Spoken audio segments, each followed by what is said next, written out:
Can we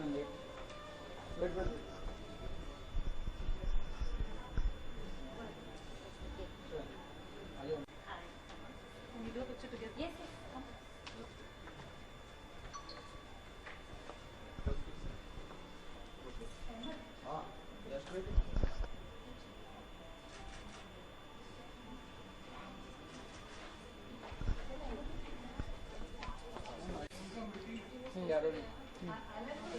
Hi. What does I am woman means to you? Of course, it means a lot because first I'm a woman, and I think every woman is proud that they are one, and I think every woman herself feels that they have some superpowers, which I think every man believes in it, I guess.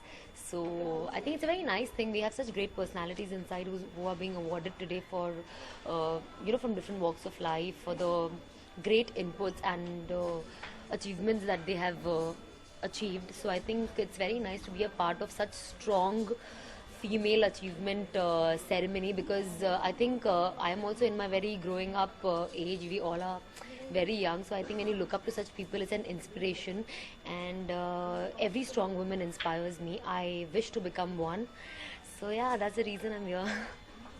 Professionally, have you ever felt left out or being biased or have faced difficulties being a woman?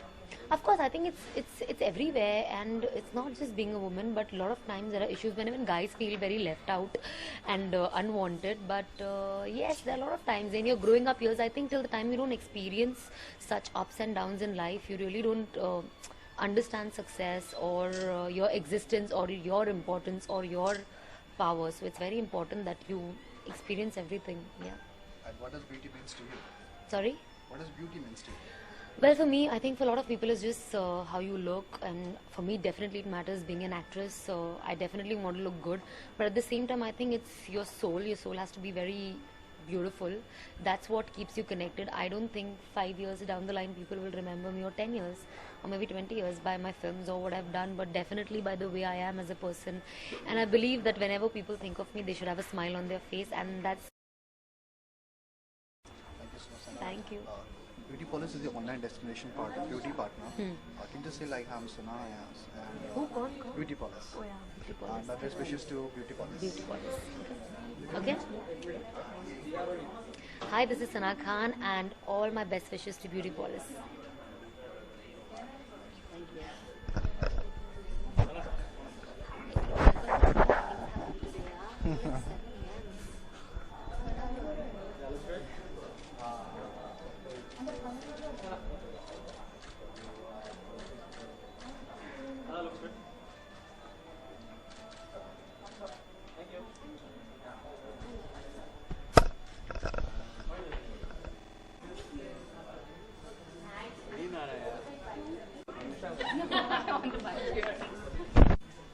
Hello sir. Hello. So how does it feel to be being a part of I Am Woman? I think it is very good nowadays. Women are becoming very strong. They're becoming big entrepreneurs, and somebody like Karan is coming out and creating this I Am Woman event and honoring, inspiring women. I think it's a great thing, and more people are getting achieving great heights. More and more women are doing a lot of things, and there is somebody who is giving them this platform to get honor, get an honor and honor these women. I think they're doing a great job, and I appreciate it. And how does it feel your wife is being awarded in this function, sir? I'm very happy. She's being doing a lot of good work, and she's been an actress. She's been into social work, social causes. She's worked for fashion shows. She does plays, and today she is a well-known actress and actor, and has a lot of achievements. She's a designer also, and I feel somebody is honoring her work, and I thank Karan for noticing her efforts and giving her this award. Sir, what does beauty means to you, sir? Beauty. Exactly. See, beauty for me is within. A person can be beautiful, but if it's not from within, then it's not worth it. So, beauty is important. People should look good, but today there is makeup, there is so many things that happen, and you can be made beautiful. But ultimate beauty is from within. So being husband, sir, have you ever noticed that she might be going through any kind of difficulties being a woman career-wise or professionally? I think she had started when she was married. She had a very strict father, husband, and she always had aspirations to become an actress, but there were responsibilities, there were family to be looking after, and she's done her duty to the most. And at the time when she had finished off with the family, she said, let me procure my dreams, and she went for her dreams. And she has achieved a lot since then, and she's still working very hard. So I really admire her, and I give her my full support. Thank you so much, sir. So Beauty Police is the online beauty destination for this event. So you can just say like your name and my best wishes to Beauty Police. Where? Beauty? Beauty Police. Hello, I'm Mohammad Morani, and I'd like to congratulate Beauty Police for being and playing along with this event. And I think they're the online partners, and I wish them all success. Thank you so much, sir. Welcome. That's great. Situations like that where you're not taken seriously? I think, fortunately for me, I haven't really experienced it. I have worked with corporates where a woman was encouraged to speak her mind. I have an equal relationship in my marriage, and I hope to be able to create a similar scenario for my daughter, but I see this happening around us, and you see it at every single level. It could be a friend, it could be your mate, it could be various people who will not, in India, make a decision without asking their male counterpart. However, I would like to know in this room, which are the women, if you can just put up your hand, who have after marriage taken your husband's name? I'd like to also now ask the women who have kept their maiden name and taken their husband's name, or the single women who are about to do that. And that's what and this is what I'm talking about. Times are changing. Yes. Times are changing, and the entire mindset is changing. So slowly but surely we're getting there. The number of women that we have in the parliament today is far greater than we had a few years back. In 1995, we had, in 1970, we had no global CEO which was a woman in any Fortune 500 company. Today, we have 26. So it's changing. It's slowly changing in the patriarchal world, but it would be myopic of me to say that we don't live in it. Right. It is a truth. But like Gandhi said, be the change you want to see. And I think one of the great starting points is what you mentioned about having more women in parliament, and that's Yes. precisely it. And that's where you start seeing changes, is when you have more women in politics. So hopefully then we'll have more regulations about getting a certain percentage of women on boards, corporate boards, and little by little. I'm also raising 2 small daughters, and so I also like to see the differences of when I was younger and how they're being raised these days. I think we play obviously a very critical and fundamental role. Nisha, your experience. Well, I've had an experience. I mean, I've had experiences very different to 3 of our esteemed panelists. I have felt that India is very strongly patriarchal. I still feel it, and while I do have very supportive parents and an extremely supportive partner, in my working life as an interior architect, I find labor does not take women as seriously because they come from villages. So I often feel that from being a fairly mild and amicable person, as I entered the workforce in India, I was forced to become more aggressive and more opinionated to get my work done. I mean, I'm sharing with you, I often felt the need to abuse in order to, make the men at work realize that I'm serious and I mean business in order to meet timelines. And when I came to India, one of my first roles was as an assistant set designer in the film Raju Ban Gaya Gentleman. And I was a young little thing of 18, and one of the senior people on set, one of the powerful senior people, made a pass at me. And I was so, so frightened and terrified. I wasn't the person you see before you today.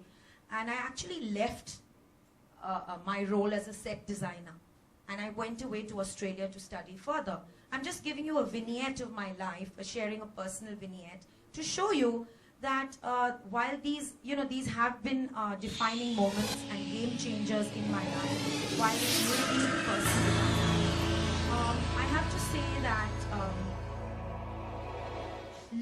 life in America and France, living in India, there was a stark difference. There was a stark difference wearing a skirt. And you know, my legs, right through the meeting. I miss you. So अजीब सी घबराहट हो रही these थी. are instances which I was traumatized by. These are instances that wanted me to leave India. I had an abusive fiance.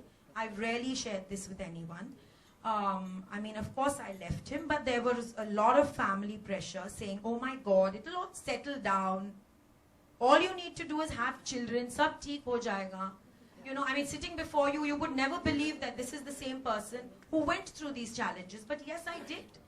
And which is why I work so, strongly with female NGOs. And I joined Gulabi Gang. Because I saw all this and I was traumatized by it. And to this day, I'm building a villa in Lavasa. And I sometimes find that, I have to get my husband to speak to the CEO to make things happen. So India is a patriarchal society, and I don't want to blind myself to the fact that, okay, so I'm living a cushy life in South Bombay and it doesn't exist. It exists and I experience it, and I experience it even now. Well, thank you for sharing that personal experience. You can see how you clearly come out stronger from that experience. And you brought up an interesting point about the cultural differences as well. You're all global, well-traveled women. Any other, and you talk about the stark differences, anybody want to share any other major difference you've seen from other cultures or societies, maybe where you've lived or done business in the past? May I pop in one more time? Mm-hmm. While studying in Long Beach in California, there was a rape in my college.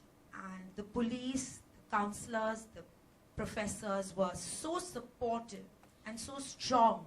And they saw this young Pakistani girl through the whole thing so beautifully. And recently you heard about rape in Bangalore, where the politician said, "Arey, aise kapde pehnti hai, isliye rape ho gaya." That was such an ignorant and such a myopic statement. We all know that rape is an act of violence. It's not a sexual act. So I'm just drawing that stark difference for you and showing you that yes, the stark difference does exist. And I think, people really have to understand that it is there. And we really have to face it, because India is not the drawing room at Cuff Parade. I have a point also, Nisha, respect to what you said. But this is, as I said, mentioned before, that the men need to be educated, and so do their mothers. Absolutely. And so do their mothers. Yes. Because I think a woman is the biggest enemy to a woman. At the end, I have seen households, and I have clients coming and sharing, my husband beats me up, and the mom says, "Koi baat nahi beta, ye hota hai. Mere saath bhi hua tha, tere saath bhi ho raha hai. Hone do." So deal with it. And this keeps happening. So it's very important we all go out, associate, and educate men. I'm sorry, I have two great friends here. But yes, we need to create that awareness. We all have lovely husbands. We together should move forward and, send this message across that it's the men who need some awareness. Excellent point to reinforce. Would either of you like to add anything further? Well, I totally agree with both of them, what they're saying, and hoping for a change.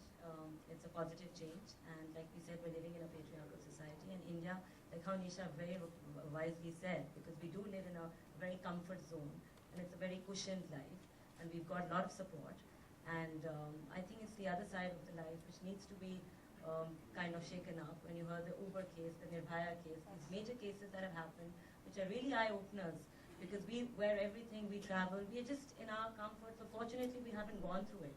But educating men and getting them to, encourage women, that not giving women work amenities, giving women security at their work hours, and making them go out forward and not getting sheltered and curved down by the systems. Excellent. So going ahead. Great words of advice. I want to add something to what Kiran said. It's very important that women bring up men. And it's those same women who need to make those same men respect women. Because you must have noticed that in India, if a man philanders, it's considered macho. If a woman has a sexual choice or chooses to have multiple partners, she's loose. So men are put on a pedestal in our country, and women, while there may be a large chunk of women who aren't treated like that, it is the truth in a lot of homes that women are fingers are pointed more at women than men. And I'm not a feminist. So, I'm just making a point. I'm not a feminist. I'm actually being a realist. Very good. Do you want to share anything further? I think the women have said it all, and I don't think this is just or the fact that you're talking about rape. You can see this in the boardrooms, you can see this in companies. A woman, when she gets pregnant, she is not as good enough, because when you look at a promotion, you're not going to pick the woman that just had the baby, but you may pick the guy because now he's well settled and he has the baby, the lovely wife, and all of that. So yes, it is a patriarchal society. It's across the board, but I find change, and I'd like to believe that there's going to be change, and that's how I'd like to look at the world.